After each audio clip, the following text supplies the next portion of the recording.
For this painting, which I call White Splash Flowers, you're going to need a 9 by 12 inch sheet of good watercolor paper, watercolors in a tube, flat brush, and a round brush. And I cut out some flower shapes. Our flowers are white, and you can't paint white on white. So we're going to paint the background and start by arranging the flowers and then very lightly tracing them on your paper. Make sure you leave space in between the flowers.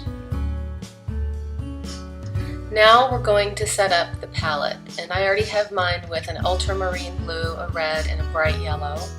And I'm going to add a different blue. I'm going to add Prussian blue. That's my ultramarine, it's already there.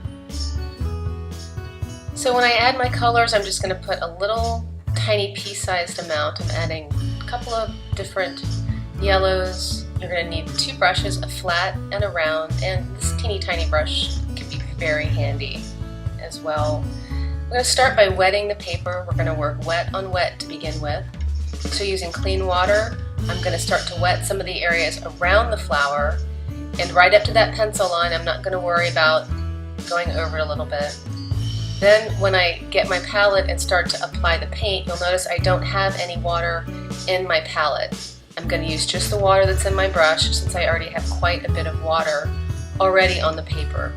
And as I move around and in between the flowers, I'm adding paint and water alternately.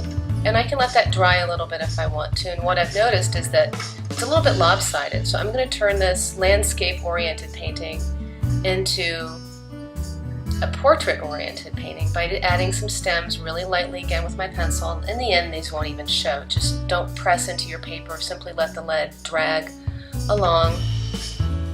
It won't show when you're finished. I didn't use my eraser at all. Continue to add paint all around the outside of your flowers and your stems. Don't paint your flowers and stems yet. What I've got here is a blob of paint that I think is too dark. And I'm just going to add a little bit of water and dilute that and pick a little bit up with my brush. Don't overwork your paper. It's watercolor. It's going to do what it wants to do, no matter what you want it to do.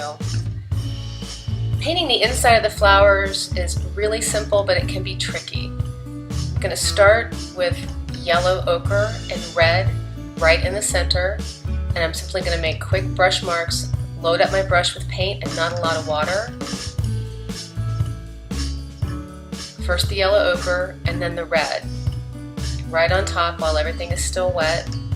And then you're going to mix a wash of black with a lot of water and just a tiny, tiny bit, just a touch of paint. It makes a light wash of gray, and you're going to sort of outline and make some shadows on the white petals while it's wet. You're simply going to touch the color that's in the center and guide it into the gray. You're not painting it, you're just allowing the paint in the center to flow out into the gray naturally.